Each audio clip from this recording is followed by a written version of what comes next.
किया जाता है। आज हम भी शलजम और गाजर का अचार बनाने वाले हैं। शलजम और गाजर का अचार है। इसमें शलजम है, गाजर है, राई दाना है, सौंफ है और कुटी लाल मिर्च है, नमक है, अदरक और लहसुन है। साथ ही हम इसमें कलौंजी ऐड करेंगे और तमाम चीज़ों के साथ हमने इसको पहले हम पानी में मसाला कुक करेंगे और फिर हम उसमें गाजर और शलजम भी ऐड कर देंगे। इतना पकाना है कि वो गल जाएं, क्योंकि हम जो अचार बनाने जा रहे हैं वो इंस्टेंट अचार है। वरना नॉर्मली जब हम अचार को रखते हैं 1 से 1.5 हफ्ता, तो गाजर और शलजम भी उसी पानी में गल जाते हैं। तो चलें, ये हमारी आज की बहुत ही इंस्टेंट अचार की रेसिपी है। लेकिन इस अचार को आप फ्रिज में रखें तो ज़्यादा बेहतर है, ताकि ये बिल्कुल भी ख़राब ना हो। और क्योंकि हम इसको इंस्टेंट बना रहे हैं, हम इसको धूप नहीं लगा रहे, कुछ भी नहीं कर रहे, और ये भी हो सकता है कि आप इसको बहुत ज़्यादा ना बनाएं, क्योंकि 5 से 10 मिनट में तो ये अचार तैयार हो जाता है और आप इसको कंज्यूम कर लें 15 to 20 डेज़ को। वैसे शलजम की सब्ज़ी तो अच्छी लगती ही है, मुझे तो शलजम रूखे भी बहुत ज़्यादा अच्छे लगते हैं। ये वो वेजिटेबल है जिसको आप ऐसे भी कंज्यूम कर सकते हैं। चुकंदर बहुत ज़बरदस्त से आए हुए हैं, चुकंदर ज़रूर ले लीजिए। और अक्सर बहुत ज़्यादा हार्ड लगते हैं मुझे ख़ुद भी, तो सैलड में जब उसको यूज़ करें हल्का सा उसको बॉईल कर लें और उसके बाद उसके कलर से भी आपकी जान छूट जाएगी और खाने में भी अच्छे लगते हैं। उसके अलावा चुकंदर का जूस बहुत ज़बरदस्त सा है, वो पिएँ, बल्कि ABC जूस के नाम से ख़ासा फेमस भी है। अगर आप चाहते हैं सुर्ख़ व सफ़ेद आपकी रंगत हो जाए सर्दी के मौसम में, तो फिर आप ज़रूर पिएँ, चाहे रोज़ ना भी लें, ऑल्टरनेट डेज़ पे ले सकते हैं। गाजर, चुकंदर और आपने उसमें शामिल कर देना है और 1 अदद एप्पल उसमें ऐड कर दीजिए और उसका ज़बरदस्त सा फ्लेवर भी हो जाएगा। चलिए, पानी यहाँ पर उबलना शुरू हो गया है, तो मैं क्या करती हूँ, अब इसको कवर कर देते हैं और इसकी आंच भी कर देते हैं स्लो। मैदा अपने हिसाब से ऐड कीजिएगा, बहुत ज़्यादा हमें गाढ़ा नहीं चाहिए निहारी की तरह, निहारी से थोड़ा सा पतला रहेगा। तो मेरे हिसाब से 1 टेबल स्पून भी बहुत है। लेकिन घोल लेने के बाद एक साथ मत ऐड करें और पहले उसको मिक्स करें। जब लगे कि कंसिस्टेंसी आपकी मर्ज़ी के मुताबिक हो गई है तो फिर ठीक है। अच्छा, तमाम मसाले को हम थोड़ा सा कूट लेते हैं, जिसमें हमारे पास है राई दाना, सौंफ तो है ही हमारे पास कुटी हुई, कुटी लाल मिर्च है, अदरक लहसुन हम इसमें ऐड करने जा रहे हैं और साथ ही मैं इसमें शामिल करने जा रही हूँ कलौंजी भी हम इसमें ऐड करेंगे।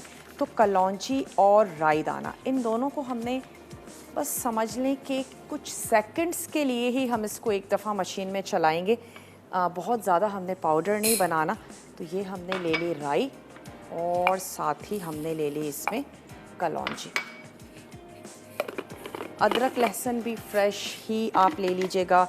और इसके अलावा क्या आप इसमें ऐड कर सकते हैं, इसमें मूली भी शामिल की जा सकती है और बाज़ लोग मूली ऐड करते भी हैं इस पानी वाले शलजम और गाजर के अचार में। बाज़ लोग सिर्फ गाजर के साथ इसको बनाते हैं। चलिए, इसको पीस लेते हैं।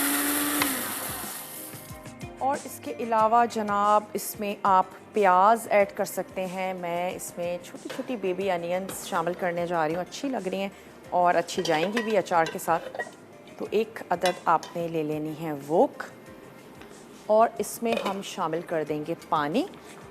पानी ऐड करके उसको हमने अच्छा सा उबलने देना है और साथ ही मैं उसमें ऐड कर दूंगी मसाले।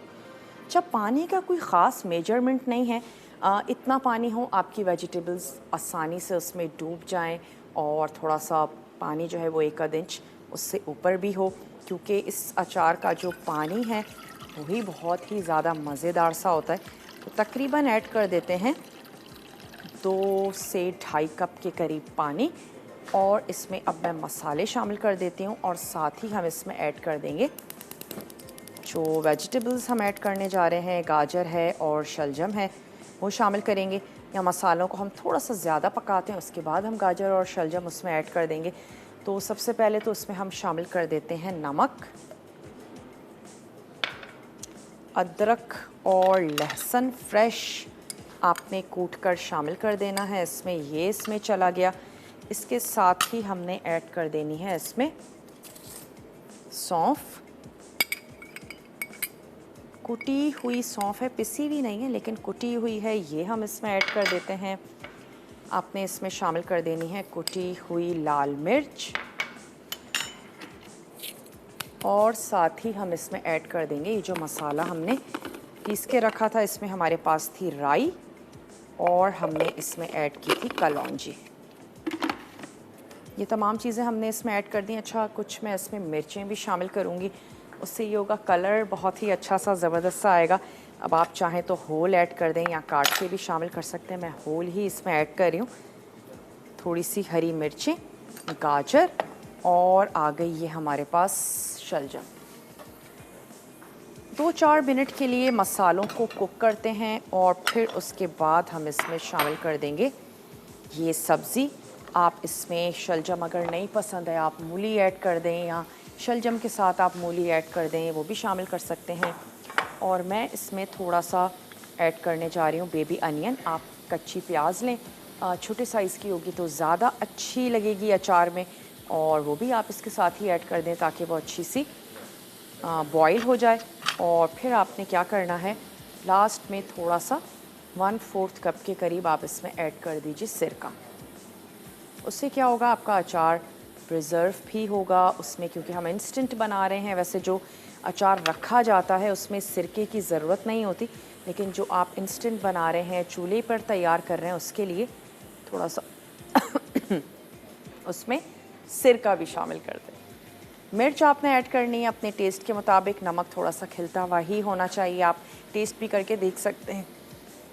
इस पानी को आ जाते हैं थोड़ा सा अपने चिकन की तरफ, इसको पकने देते हैं और फिर इसमें वेजिटेबल्स ऐड करके मैं इसको थोड़ा सा कवर भी कर दूंगी, क्योंकि जो मिर्च है वो हमें फील हो रही है इस वक्त। इसको कर देते हैं थोड़ा सा कवर।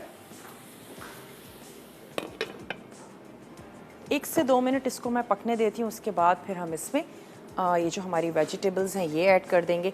अच्छा, गार्निशिंग के लिए हमें क्या चाहिए, सुर्ख प्याज और इसके साथ ही हमें चाहिए हरी मिर्चें। धनिया है, मैं धनिया को चॉप करके रख लेती हूँ। जैसे ये चिकन हमारी गल जाएगी, जो कि ऑलमोस्ट हाफ़ डन तो हो ही चुकी थी, तो हम इसको निकालेंगे और मैं इसमें ऐड कर देती हूँ अभी इसी स्टेज पर मैदा भी, क्योंकि मैदा ऐड करने के बाद भी हम इसको 5 मिनट ज़रूर पकाएंगे, और ताकि जो मैदे का कच्चापन है वो दूर हो जाए। और मैं इसको टेस्ट भी करके देख लेती हूँ कि अगर हमें नमक या मिर्च तो ठीक है, नमक स्पेशली चेक कर लेते हैं, अगर हमें ज़रूरत है तो हम थोड़ा सा सॉल्ट ऐड करते हैं।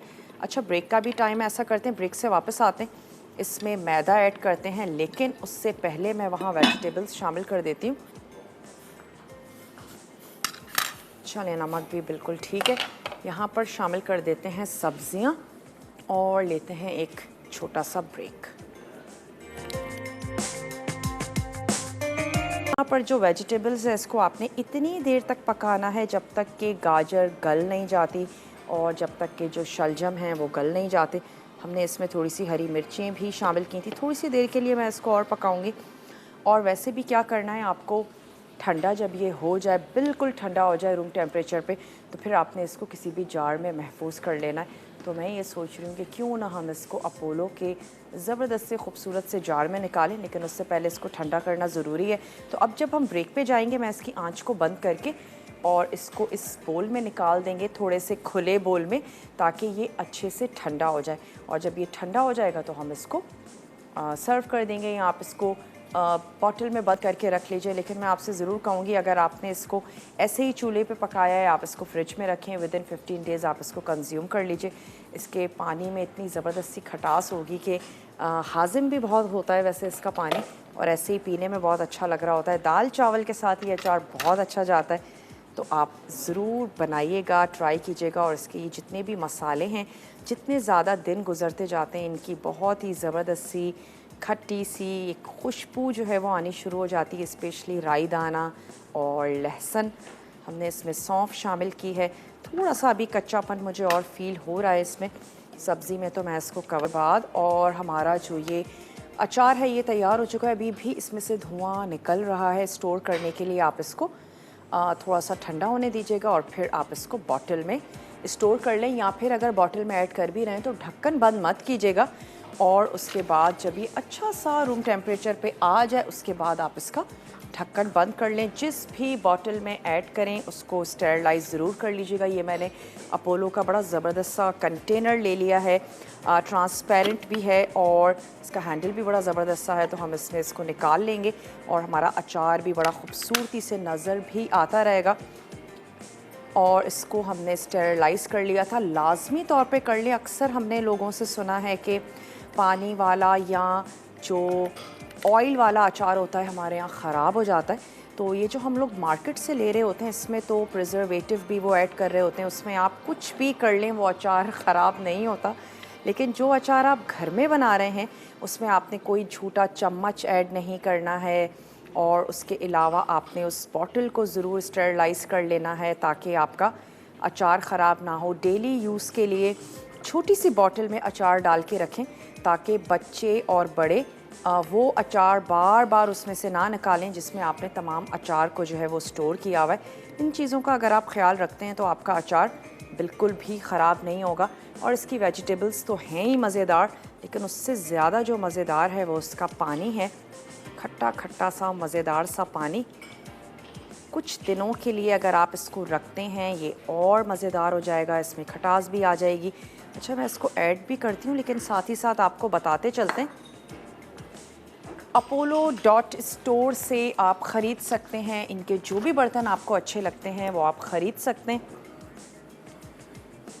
500 से ज़्यादा की अगर आप ख़रीदारी करते हैं तो फिर आपको 10% डिस्काउंट भी मिलता है। तो जनाब फिर देर किस बात की है, जल्दी जल्दी से ख़रीदारी कर लीजिए और डिस्काउंट को अवेल करें। आज तड़का में बनने जा रही है मज़ेदार बलोची चिकन कढ़ाई और इसके साथ ही बनेगा रशियन सैलड और वेजिटेबल कोरमा। बहुत ही ज़बरदस्त सा मेन्यू है, ज़रूर आपने देखना है। और इस अचार को भी ले जाते हैं, सर्व करते हैं। इंशाअल्लाह ताला अब आप लोगों से कल मिलते हैं। ज़िंदगी और सेहत ने अगर साथ दिया मज़ेदार सी रेसिपीज़ के साथ। तब तक के लिए अपना और अपने प्यारों का ढेर सारा ख्याल रखिएगा। मैं इसको कवर कर दूं या खुला रहने दूं? चलें, ठीक है। और तब तक क्या होगा, ये ठंडा भी हो जाएगा, फिर आप इसको कवर करें और आराम से रख दें।